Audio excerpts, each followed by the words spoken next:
영광의 주 곧 우리 주 예수 그리스도에 대한 믿음을 너희가 가졌으니 사람을 차별하여 대하지 말라.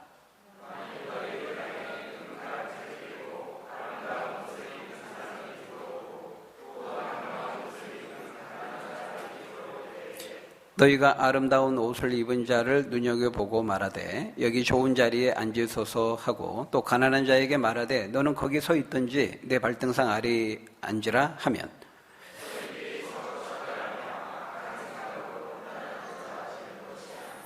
내 사랑하는 형제들아 들을지어다. 하나님이 세상에서 가난한 자를 택하사 믿음에 부요하게 하시고 또 자기를 사랑하는 자들에게 약속하신 나라를 상속으로 받게 하지 아니하셨느냐.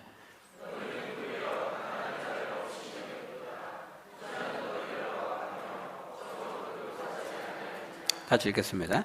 그들은 너희에게 대하여 일컫는 바 그 아름다운 이름을 비방하지 아니하느냐. 아멘. 우리는 계속해서 참된 믿음에 대해서, 다시 말하면 참된 경건의 문제에 대해서 우리가 살펴보고 있습니다. 참된 믿음은 어떻다는 거예요? 참된 경건은 어떠해야 된다는 것입니까? 참된 믿음은, 참된 경건은 그 믿음의 진실함은 실천을 통해서, 행동을 통해서, 삶을 통해서 증거되어야 된다.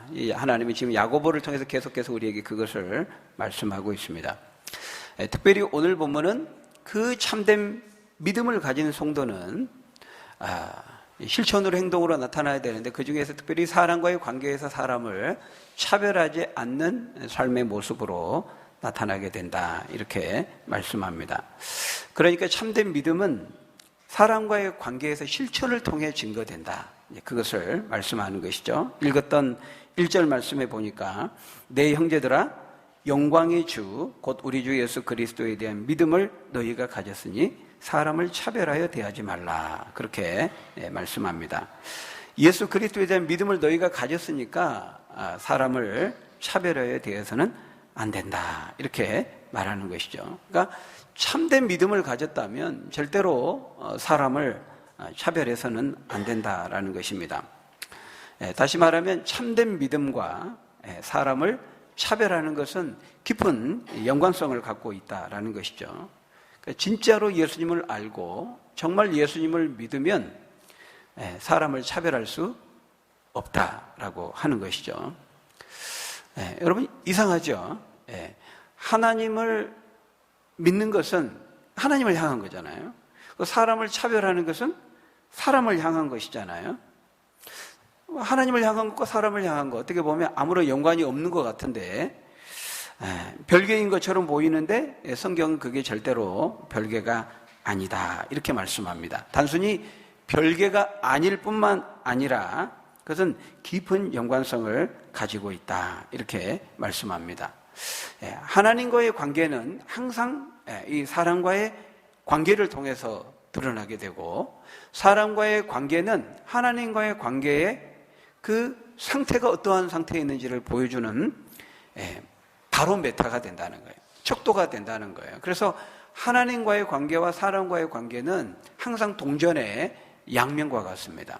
항상 하나의 상태는 다른 하나의 상태가 어떤지를 보여주는 척도가 되고 바로메타가 되는 것이죠.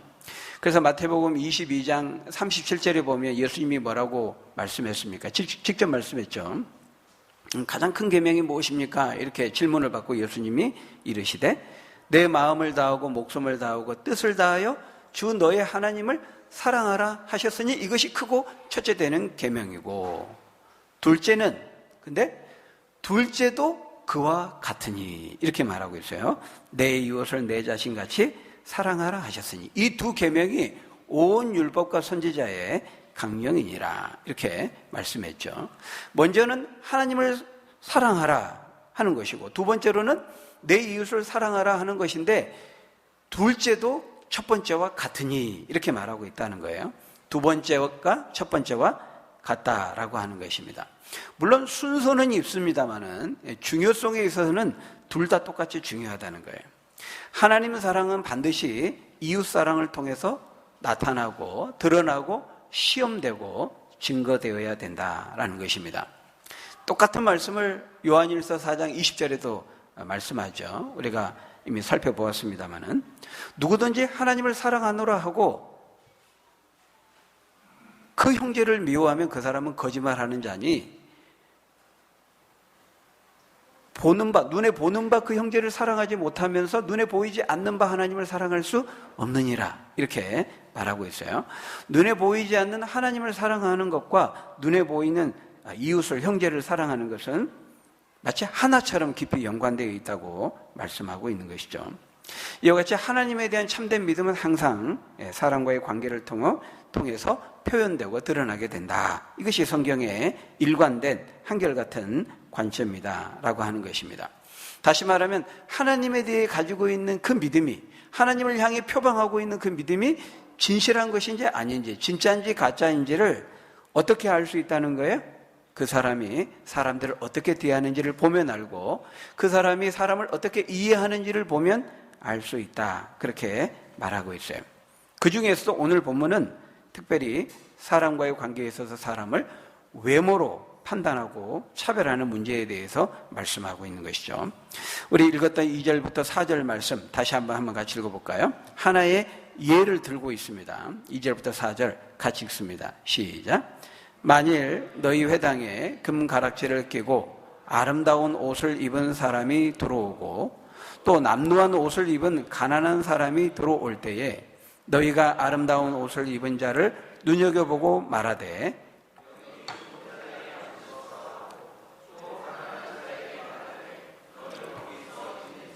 내 발등상 아래에 앉으라 하면 너희끼리 서로 차별하며 악한 생각으로 판단하는 자가 되는 것이 아니냐. 지금 야고보는 한 예를 들고 있는 거죠. 거기 보니까 너희 회당에, 여기 회당은 이제 교회를 말합니다. 교회에 두 종류의 사람들이 들어오는 겁니다. 한 사람은 금가락지를 끼고 아름다운 옷을 입은 부자가 들어오고 또 한 사람은 이제 남루하고 꾀재지한 옷을 입은 이제 가난한 사람이 들어옵니다. 그런데 교회가 어떻게 하고 있어요? 성도들이 어떻게 한다는 거예요? 3절에 너희가 아름다운 옷을 입은 자를 눈여겨보고, 여기 눈여겨본다는 것은 이제 주목하는 거죠. 그러면서 적극적인 관심과 호의를 표하고 이제 환대하는 겁니다. 아이고, 오셨습니까? 아유, 너무 잘 오셨습니다. 네, 여기 앉으세요. 그러면서 이제 가장 좋은 자리로 앉으라고 한다는 거죠. 여러분, 그 당시 이 회당은 오늘날처럼 우리 이렇게 예배당처럼 이 좌석이 잘 갖춰진 뭐 그런 것이 상황이 아니었고요. 회당도 이제 앞자리에만 의자가 이렇게 조금 준비되었다 그래요. 그리고 대부분 이제 나머지 어떤 뭐 이렇게 순서를 맡은 사람들 또는 뭐 어떤 뭐 제사장이라든지 아무튼 이렇게 좀 높은 사람들이 이제 의자에 앉고 나머지는 이제 바닥에 이제 앉았다고 그럽니다. 그러니까 이제 바닥도 이제 뭘 깔고 앉았겠지만은 그러니까 앞에는 상석이 되고 그 이후에는 이제 보통 평석이 되는 거죠. 그래서 이 화려한 옷을 입고 이제 오니까 벌써 딱 봐도 부티가 흐르는 거예요. 사회적으로 뭔가 좀 뭐 지위라든지 또 권세라든지 능력이 있겠다 싶으니까 그 사람을 적극적으로 환영하면서 이제 의자가 있는 앞자리로 가장 좋은 자리로 상석으로 안내를 하는 겁니다.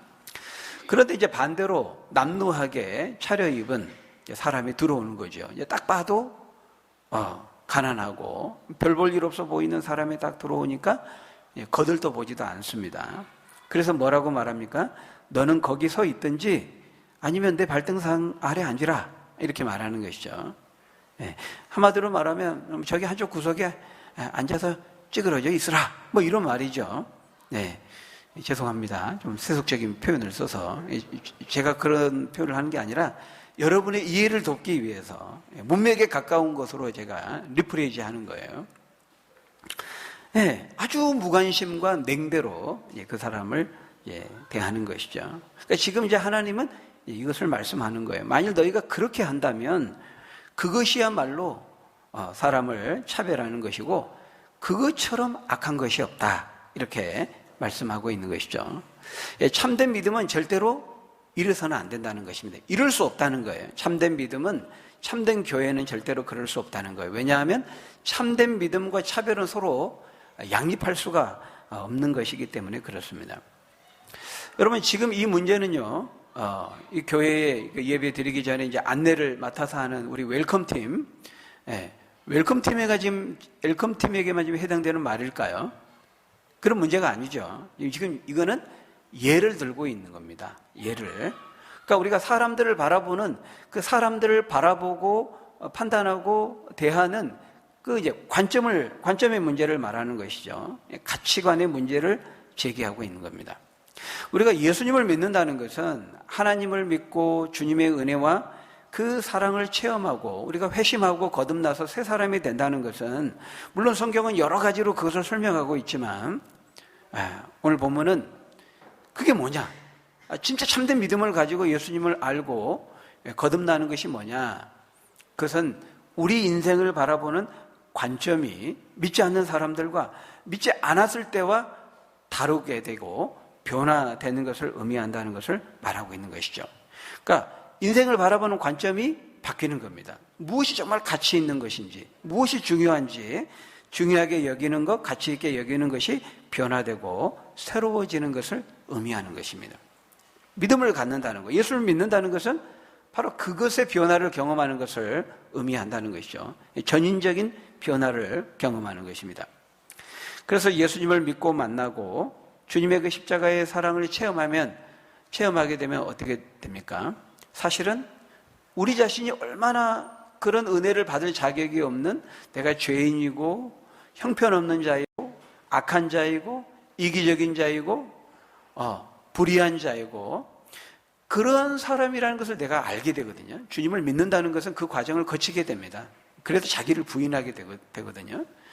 그런데 자신의 그런 형편없음을 깨닫고 그런 나 같은 자를 주님이 주의 은혜와 사랑으로 환대해 주시고 호의와 관심을 베풀어 주시고 인내와 사랑으로 나를 사랑해 주신 그 은혜와 사랑을 경험한 사람이거든요. 예수를 믿는다는 것은, 참된 믿음을 가진다는 것은. 그렇기 때문에 어떻습니까? 한없이 낮아지게 되죠.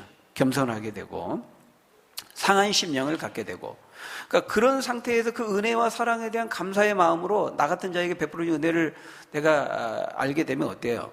그 상태에서 다른 사람을 보면요, 어떻게 보입니까? 다 자기보다 나아 보입니다. 그래서 사도 바울이 빌립보서 2장 3절은 뭐라 그랬어요?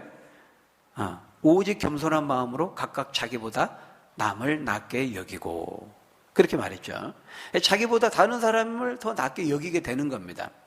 그래야 되는 어떤 의무나 당위이기 이전에 정말 주님의 은혜 앞에서 깨어진 사람은 나의 형편없음과 이기적임과 불의함과 완악함과 고집스러움과 그 악함, 나의 참된 모습을 진정으로 대면하고 본 사람은 그 은혜가 감사하고 그 은혜에 감사한 눈으로 다른 사람을 바라보면 다 나보다 더 괜찮은 사람이야, 나보다 더 나은 사람으로 보이게 되는 것이죠. 그리고 나아가서 한 영혼이 천하보다 귀하다는 것을 깨닫게 됩니다. 왜냐하면 예수님께서 그렇게 말씀했죠. 지극히 작은 자에게 한 것이 곧 나에게 한 것이고, 한 영혼에게라도 천국 복음을 전해서 예수님을 믿게 하는 일이 가장 귀한 일이고 복된 것이고 가치 있는 일이고 내가 가장 기뻐하는 일이다, 주님이 그렇게 말씀하셨거든요. 그러니까 우리가 주님을 믿는다는 것은, 그 주님의 은혜와 사랑을 체험하게 된다는 것은 이제 그 은혜와 사랑을 알고 주님을 사랑하게 되는 것이거든요. 근데 내가 사랑하는 그 주님이 무엇을 가장 사랑하냐면 한 영혼에 대한 그 소중함, 그 가치를 알고 한 영혼에게라도 천국 복음을 전하는 것을 나를 사랑하는, 그리고 내가 사랑하는 그 주님이 가장 사랑하고 가장 귀하게 여기는 것이라는 것을 알게 된다는 거예요. 그러니까 어떻게 될까요? 그러니까 내가 사랑하는 그 주님이 사랑하는 것을 사랑하게 된다는 겁니다. 근데 그 사랑하는 그 주님이 가장 귀하게 여기는 그 한 영혼, 천하보다 귀한 한 영혼이 지금 교회 안에 들어왔는데 이렇게 할 수 있어요? 주님을 진정으로 믿고 주님의 사랑을 체험한 사람이? 그럴 수 없는 것이죠. 한없이 겸손해져서 내 자신보다 더 나아 보이기도 하지만 우리는 주님의 은혜와 사랑을 체험했잖아요. 주님의 은혜와 사랑을 내가 경험하면서 우리는 비로소 주님의 사랑을 깨달으면서 주님을 사랑하게 되는 거예요. 근데 주님을 내가 사랑하면 그 주님이 사랑하는 것을 사랑하게 된다는 거예요. 그렇죠? 우리가 사람과의 관계에서도 마찬가지입니다. 내가 소중하고, 나에게 소중하고, 내가 사랑하는 사람이 생기면 그 사랑하는 사람이 사랑하는 것을 사랑하게 되는 거예요. 그 사랑하는 사람이 좋아하는 것을 나도 좋아하려고 하고, 가치 있게 여기고 중요하게 여기는 것을 나도 가치 있게 여기고 중요하게 여기게 되는 것이 이게 자연스러운 순리입니다.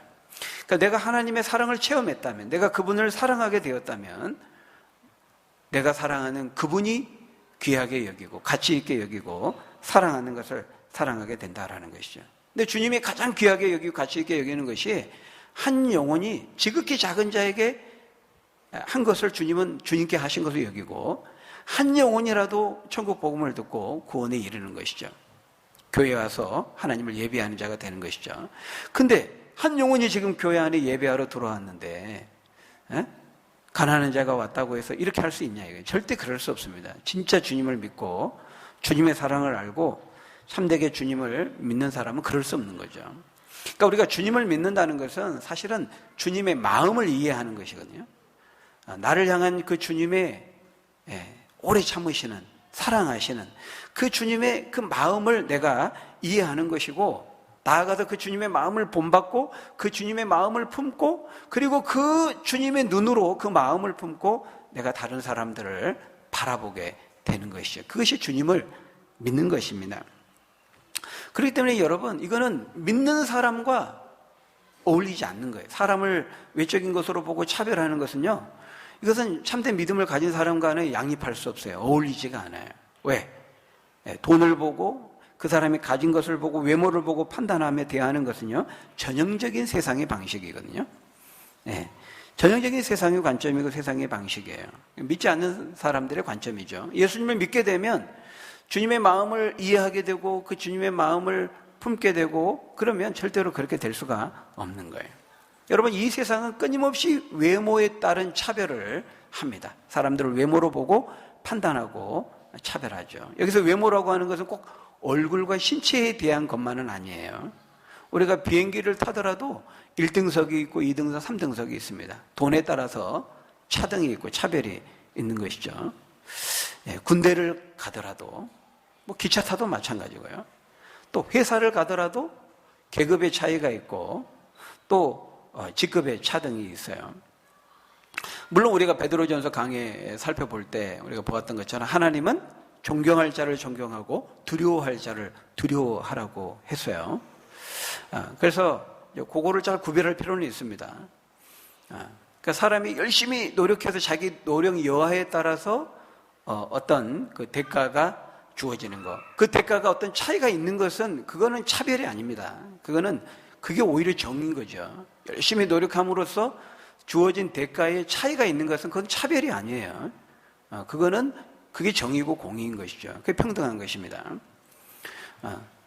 열심히 땀 흘리고 노력하는 사람하고 그냥 빈둥빈둥 게으르한 사람은 똑같이 받는다?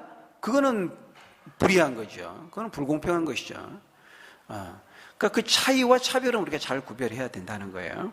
그래서 하나님은 두려워할 자를 두려워하고 존경할 자를 존경하라고 했습니다. 그러니까 하나님께서 어떤 질서와 우리 사회의 공동체 유지를 위해서 직분과 어떤 역할과 기능에 따라서 권세자를 세울 수 있고 직분자를 세울 수 있다는 거예요. 그거는 차별이 아니에요. 존재론적으로 사람을 차별하에 대하는 것, 지금 그것을 말하는 것이죠. 그런 차별은 하나님이 가장 싫어하는 것입니다. 그러니까 사람을 외모로 차별하는 것은 하나님이 가장 싫어하고 혐오하는 것이죠. 근데 하나님이 가장 싫어하고 혐오하는 것을 하나님을 사랑하는 사람들이 그렇게 할 수 있나요? 그렇게 할 수 없다는 거예요. 여러분 기억하시기 바랍니다. 하나님이 절대로 외모로 사람을 차별하는 분이 아니에요. 여러분, 이 외모로 하나님이 차별하지 않는다는 말씀이 성경에 꽤 많이 나옵니다. 꽤 많이 반복해서 나와요. 우리가 잘 아는 말씀이 어디 있습니까? 너희는 사람은 외모를 보지만 나는 중심을 본다. 어디에 나오죠? 다윗 얘기 나오죠. 사무엘상에 보면 하나님께서 이 사울 왕을 이어서 이스라엘의 왕이 될 사람을 찾아서 기름 부으라고 사무엘에게 명령을 하십니다. 그래서 사무엘이 하나님의 명령을 받들어서 베들레헴 이새의 집으로 가죠. 근데 그 이새의 집에는 8명의 아들들이 있었어요. 이제 다윗이 가장 막내고 양을 치고 있었죠. 그래서 사무엘이 딱 그 집에 가가지고 이제 큰 아들부터 자초지종을 설명하고 큰 아들부터 이렇게 한 명씩 데려와 보십시오. 이렇게 얘기를 하죠. 그러니까 이새가 이제 큰 아들 엘리압을 딱 데리고 옵니다. 그러니까 사무엘이 딱 보니까 어때요? 눈에 쏙 들어오는 거예요. 아, 이 사람이구나. 여호와여, 하나님의 기름 부은 자가 바로 여기 있었군요. 그러면서 이제 말하죠. 근데 하나님께서 뭐라고 말합니까? 걔 아니다. 이렇게 말합니다. 그러니까 둘째 아미나답을 오게 하는데 아미나답도 괜찮아 보입니다. 그런데 하나님은 걔도 아니다 이러죠. 셋째 산마도 아니고 넷째 다섯째 일곱째 다 아니라는 거예요. 이상하다. 이 아들들이 답니까? 그러니까 이새가 마지막 하나가 있기는 한데 얘는 별로 해당 사항이 없을 것 같은데요. 이렇게 말하죠. 여러분 그 막내 아들이 누구죠? 다윗이죠. 다윗. 근데 지금 뭐 하고 있습니까? 그 자리에 없었어요. 양을 치고 있었습니다. 나이도 어리고 양을 치고 있고 허드렛이 양 치고 있으니까 아버지가 딱 봐도 이 다윗은 외모를 볼 때 이게 왕이 될 감이 아니에요. 왕이 될 그 상이 아닌 거죠. 그래서 얘는 해당 사항이 없을 것 같은데 다시 한번 보시죠. 이제 이렇게 얘기하는데 하나님은 아니다. 바로 그 다윗이 이스라엘의 왕이 될 것이다. 이렇게 말씀하잖아요. 그러면서 하나님이 그때 유명한 말씀을 하시죠. 사무엘상 16장 7절에 여호와께서 사무엘에게 이르시되 그의 용모와 키를 보지 말라. 내가 보는 것은 사람과 같지 아니하니 사람은 외모를 보거니와 나 여호와는 중심을 보느니라 하시더라. 이렇게 말씀하죠. 하나님께서 외모를 보지 아니하시고 외모로 차별하지 않으신다는 말씀이 성경에 많이 나와요. 또 사도행전 그 10장에 보면요, 베드로가 고넬료를 찾아가서 자신에게 깨닫게 하신 하나님 말씀을 전하죠. 그때 베드로가 고넬료에게 뭐라고 말합니까? 거기 보면 사도행전 10장 34절 35절에 보면 베드로가 입을 열어 말하되 내가 참으로 하나님은 사람의 외모를 보지 아니하시고 각 나라 중 하나님을 경외하며 의를 행하는 사람은 다 받으시는 줄 깨달았도다. 이렇게 말씀합니다. 하나님은 사람의 외모를 보지 않으신다는 거예요. 뭘 본다는 겁니까? 누구든지 각 나라 중에 어떤 사람이든 남자든 여자든 흑인종이든 백인종이든 황인종이든 종이든 자유자든 상관없이 차별하지 아니하시고 누구든지 하나님을 믿기만 하면 경외하기만 하면 차별 없이 똑같이 구원해 주시고 성령을 주신다. 자녀 삼아 주신다. 이렇게 말씀하고 있는 것이죠. 여러분 그 외에도 많이 있어요. 로마서 2장 9절 11절 이도 보면 이렇게 말씀합니다. 악을 행하는 각 사람의 영에는 환난과 공고가 있으리니 먼저는 유대인에게요 그리고 헬라인에게로다. 또한 선을 행하는 각 사람에게는 영광과 존귀와 평강이 있으리니 먼저는 유대인에게요 그리고 헬라인에게라. 이는 하나님께서 외모로 사람을 취하지 아니하심이라. 이렇게 말하고 있어요. 여러분 무슨 말입니까? 악을 행하는 사람에게 환난과 공고라고 하는 공의의 심판이 주어질 것인데 그것은 유대인이든 헬라인이든 차별 없이 동일하다는 거예요. 심판이 임할 때도. 또 선을 행하는 자에게 하나님께서 영광과 존귀와 평강이라고 하나님 축복을 주실 텐데 그것도 먼저는 유대인에게요 헬라인에게로다. 여러분 유대인에게와 헬라인에게로다. 이 말은 관용적인 표현입니다. 이 세상에 있는 모든 사람들을 지칭하는 말이에요. 근데 유대인들은 어떻게 이 세상 사람들을 봤습니까? 세상에는 두 종류의 사람이 있다고 봤죠. 하나는 자기들과 같은 유대인, 그리고 또 하나는 유대인이 아닌 사람. 이렇게 자기들 중심적으로 봤습니다. 그래서 그 헬라인이라는 것은 이제 그리스인이지만 이방인을 대표하는 말이거든요. 그러니까 지금 굉장히 지금 바울이 유대인들을 향해 말하고 있기 때문에 유대인들에게 잘 이해할 수 있는 익숙한 용어로 설명하고 있는 거예요. 먼저는 유대인에게요, 헬라인에게로라. 그 말은 모든 사람들에게 똑같이 차별 없이 하나님께서 공의 가운데서 심판하시거나 축복하신다. 이렇게 말씀하고 있는 것이죠. 로마서 3장 22절에서도 역시 말하고 있습니다. 예수 그리스도를 믿음으로 말미암아 모든 믿는 자에게 미치는 하나님의 의인이 차별이 없느니라. 이렇게도 말하죠. 뭐 외에도 굉장히 많은 곳에서 더 많은 말씀들을 하세요. 동일한 것은 뭐냐면 하나님은 사람들처럼 외모를 어떤 조건들을 보지 않는다는 거예요. 그 마음, 그 중심을 보는데 그 중에서 그 마음과 중심에 있는 뭘 봅니까? 믿음을 보신다. 이렇게 말씀하고 있어요. 그래서 우리가 예수님을 진정으로 믿는 참된 성도라면 우리는 세상 사람들이 하듯이 사람의 외모를 보고 차별해서는 안 되는 것이죠.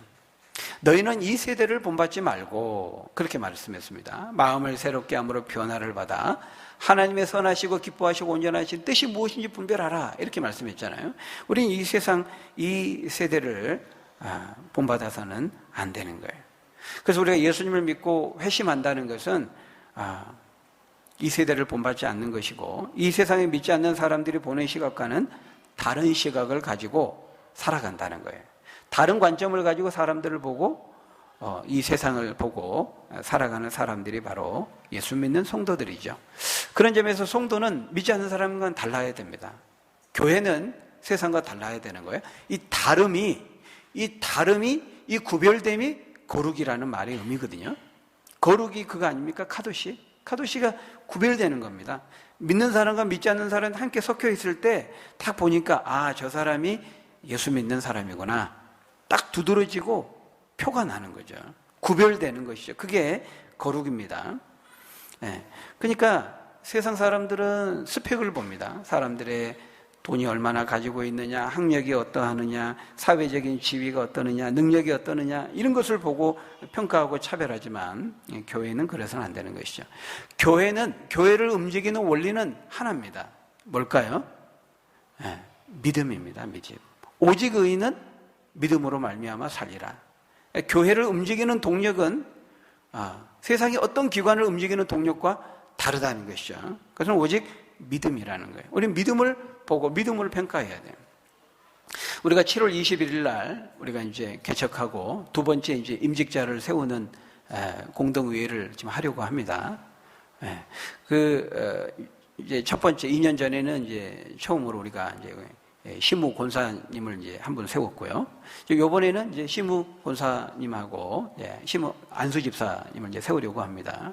그 자격 요건을 제가 저기 출입구 게시판에 붙여놨어요. 저기 보면 자격 요건이 한 4가지, 5가지 이렇게 이제 좀 세분화했는데요. 근데 여러분 저 세분화된 자격 요건은 결국 합하면 하나입니다. 하나의 조건을 말하고 있는 겁니다. 그게 뭐라는 거예요? 믿음이라는 겁니다. 믿음. 여러분. 어떤 사람들이 교회를 주도해야 됩니까? 어떤 사람들이 교회를 이끌고 섬기며 나가야 됩니까? 세상에서 한 자리 하고 있고, 뭐 세상에서 어떤 지위와 신분과 학력이 높고, 뭐 이런 사람들입니까? 세상에 있는 뭐 많은 것들을 가지고 있는 그런 게 아니죠. 교회는 믿음으로 움직이는 믿음의 공동체이기 때문에 믿음을 가진 사람들에 의해서 움직이는 공동체가 돼야 된다는 거예요. 그러니까 세상을 움직이는 동력과 교회를 움직이는 동력은 전혀 달라요. 그래서 교회는 거룩한 공동체입니다. 여러분, 이 축구팀에서 누가 주전을 해야 돼요? 축구팀에서 누가 주전해야 됩니까? 축구 잘하는 사람이 주전을 해야 되는 겁니다. 여러분, 누가 교수가 돼야 돼요? 잘생긴 사람이 교수해야 됩니까? 아니죠. 그 분야에서 전문적인 지식을 가지고 잘 이렇게 지식을 전할 수 있는, 교수할 수 있는 능력을 가지고 있는 사람이 교수가 돼야 되죠. 누가 의사가 돼야 돼요? 키 큰 사람이 의사 돼야 됩니까? 힘센 사람이 의사 됩니까? 달리기가 빠른 사람이 의사 될까요? 말을 잘하는 사람이 의사 될까요? 아니죠. 그 분야에서 수술을 잘하고 사람을 살리고 고칠 수 있는 그 능력을 가지고 있는 사람이 의사가 되어야 되는 것이죠. 저마다 그 공동체, 그 가치가 추구하는 기준들이 있다는 거예요. 요건들이 있다는 거예요. 근데 교회는 바로 그 기준이 믿음이어야 한다. 성경은 그렇게 말하고 있어요. 왜냐하면 믿음의 공동체이기 때문에 그래요. 그래서 우리가 일꾼을 선출할 때에도 우리가 다른 외모를 보면 안 됩니다. 그 사람의 직업이 뭔지, 학력이 어떻게 되는지, 부자인지 가난한지, 그런 외적인 것들이 기준이 되어서는 안 돼요. 뭘 봐야 된다고요? 어떤 믿음을 가지고 있는지. 그리고 그 믿음이 그 사람의 인격과 성품과 순종과 삶의 열매를 통해서 어떻게 드러나고 증거되고 있는지, 그걸 봐야 되는 거예요. 그것이 우리의 기준이 되어야 돼요. 그래서 오늘 보면 5절은 뭐라고 말씀합니까? 우리 5절 한번 같이 읽어볼까요? 5절 시작. 내 사랑하는 형제들아 들을지어다. 믿음에 부요하게 하시고 또 자기를 사랑하는 자들에게 약속하신 나라를 상속으로 받게 하지 아니하셨느냐. 여기 보니까요, 가난한 자를 택하셔서 믿음에 부요하게 하시고 약속하신 나라를 상속으로 받게 하신 상속자로 삼으셨다는 거예요. 가난한 자를. 처음에는 가난한 자였어요. 내세울 게 없었어요. 세상적으로 별 볼 일 없는 사람이었어요. 그런데 하나님은 그 사람을 어떻게 변화시키셨다는 거예요? 믿음에 부요한 자가 되고요, 하나님 나라의 상속자가 되게 하셨다는, 존귀한 자로 하나님 만드시고 변화시키셨다는 거예요. 여러분, 이것이 하나님의 관점이고 하나님의 가치입니다. 가치관입니다. 하나님은 그 사람의 가치를 지금 당장 지금 눈에 보이는 그 외적인 것으로 판단해서 그렇게 매기지 않는다는 거예요. 지금 당장은 아무리 가난하고 천하게 보여도 하나님께서 믿음으로 축복하시면 그 사람은 지금과는 전혀 다른 인생을 살고 전혀 다른 사람으로 변화될 수 있다는 거예요. 대표적인 사람이 누구였죠? 아까 우리 봤잖아요. 다윗이었죠. 다윗 자기 아버지가 봐도 얘는 아니라고 본 거예요. 얘는 왕감도 아니고 이스라엘 왕이 된다, 말도 안 된다, 이렇게 본 겁니다. 아버지가 볼 때에도. 근데 그 목동 양치기 그 축사에서 일하면 얼마나 냄새 납니까? 근데 그 초라하고 별 일 없는 그 다윗을 하나님은 능력의 오른손에 그를 들으셔서 믿음으로, 여기 보니까 믿음으로 부유하게 하시고 믿음으로 축복하시니까 이스라엘을 다스리는 주권자, 왕이 되게 하신 것이죠. 여러분, 그래서 우리가 어떤 눈으로 보느냐, 이거 굉장히 중요한 겁니다. 사람을 어떤 눈으로 보느냐, 예수를 믿는다는 것은 그 눈이 바뀌는 것을 의미한다는 거예요. 우리 주어진 인생의 환경과 상황을 바라보는 눈이 바뀌는 것도 의미하지만 사람들을 대하고 바라볼 때 그 가치관이 바뀌는 거죠. 안목이 바뀌는, 관점이 바뀌는 거예요. 그래서 여러분, 우리가 이 자녀들을 볼 때에도요, 지금 당장 보이는 것으로만 보고 함부로 자녀들을 판단하면 안 돼요. 지금 좀 공부 좀 안 되고 좀 성적이 좀 안 나오고 조금 헤매민다 그래가지고 너는 뭐 이거밖에 안 되겠다, 뭐 이런 식으로 재단한다든지 판단한다든지 그러면 절대 안 됩니다. 지금은 이래도 하나님께서 너를 축복해 주시면 아이야, 괜찮아. 하나님께서 너와 함께 하시고 능력의 오른손에 너를 붙들어서 하나님이 쓰실 거야. 다윗도 목동이었고 별볼 일 없었어. 근데 하나님께서 다윗을 믿음으로 축복해 주시니까 나라를 다스리는 왕이 될 수 있었어. 하나님께서 너도 능력의 오른손에 붙들어 쓰시면 큰 일을 하는 큰 사람이 될 거야. 그렇게 자녀에게 용기를 북돋아주고 또 그렇게 자녀를 향한 그 하나님의 관점에서 그 자녀를 보고 기대의 눈을 가지고 우리가 축복하면서 기도해야 되는 것이죠. 하나님의 눈으로 보느냐, 믿음의 관점으로, 하나님의 관점으로 보느냐, 그냥 세상적인 눈으로 보느냐에 따라서 완전히 달라지는 거죠. 그냥 세상적인 눈으로 보면 지금 당장 보니까 사회적으로 뭐 한자리하고 뭐 어떤 스펙이 화려하고 이러면 뭐 대단해 보이고, 그래서 3절에서 말하는 것처럼 그런 사람들을 눈여겨보고 관심과 호의를 보이면서 이제 아첨을 하는 거예요. 어떻게 하든지 좀 그 사람과 좀 관계를 맺어보려고 하고 엮어보려고 하는 거죠. 여러분은 어떻습니까? 여러분들은 사람들을 바라보면서 평가하는 기준이 무엇입니까? 여러분, 우리 교회는 무엇을 내세우고 무엇을 자랑하는 공동체여야 합니까? 어떤 교회는 그걸 자랑하더라고요. 우리 교회에, 우리 저 정치인, 그 유명한 국회의원 다녀, 우리 교회. 우리 교회 연예인 그 누구, 유명한 사람 있어. 네 교회 없지? 그러면서 교회를 자랑하더라고요. 또 어떤 경우는 제가 직접 봤는데요. 서울대 합격한 그 명단을 현수막으로 만들어가지고 교회 입구에다가 다 걸어놨더라고요. 여러분 어떻게 생각하세요? 물론 우리 교회에 속한 그 가정의 자녀가 뭐 좋은 대학에 들어가고 그러면 기쁜 일이죠. 축하할 일이죠. 그렇지만 그것을 교회가 교회의 이름으로 내세우면서 자랑할 일일까요? 그건 아니죠. 그건 아닙니다. 네. 떨어진 사람도 있잖아요. 그런 사람들도 배려를 하고 생각을 해야 되는 것이죠. 어쨌든 여러분, 우리 이 교회라는 기관은 세상이 움직이는 원리와 동력이 다르다 그랬습니다. 세상은 그런 어떤 맨파워, 똑똑하고 어떤 사회적인 능력과 힘을 가지고 있는 어떤 그런 것에 의해서 움직여지는지 모르지만 교회는 그렇지 않습니다. 교회는 그런 맨파워나 어떤 인간의 힘에 움직이는 것이 아니라 무엇에 따라 움직이는 것이라고요? 믿음에 따라서. 믿음으로 움직이는 교회가 돼야 되고, 우리가 자랑하고 내세우는 것도 바로 이 믿음의 헌신자들. 우리 교회는 믿음의 헌신자들이 이렇게 많아. 그것이 우리의 자랑이 되고, 그것이 우리가 내세우는, 표방하는 것이 되어야 하는 것이죠. 바라기는 우리가 정말 오늘 본문에서 말씀하는 것처럼 하나님의 눈으로 보는 것, 믿음의 눈으로 보고 정말 한 영혼이 천하보다 귀함을 알고 정말 우리에게 베풀어진 그 사랑으로 모든 사람들을 차별 없이 대하고, 그래서 우리의 참된 믿음이 사랑과의 관계 속에서 삶을 통해서 증거되고 또 전파되어지는 저 여러분들이 다 되시기를 예수님의 이름으로 간절히 축원합니다. 기도하겠습니다. 아버지 하나님, 참된 믿음은 사람과의 관계 속에서 특별히 외모를 보지 않고 외모로 차별하지 않고 믿음의 눈으로 보고 하나님의 눈으로 보고 하나님의 마음을 품고 그 영혼을 바라보고 또 차별 없이 다 사랑하며 귀하게 여기며 대하는 것이라 우리에게 말씀했습니다.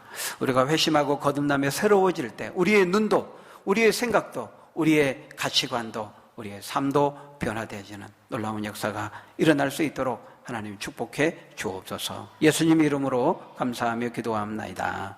아멘.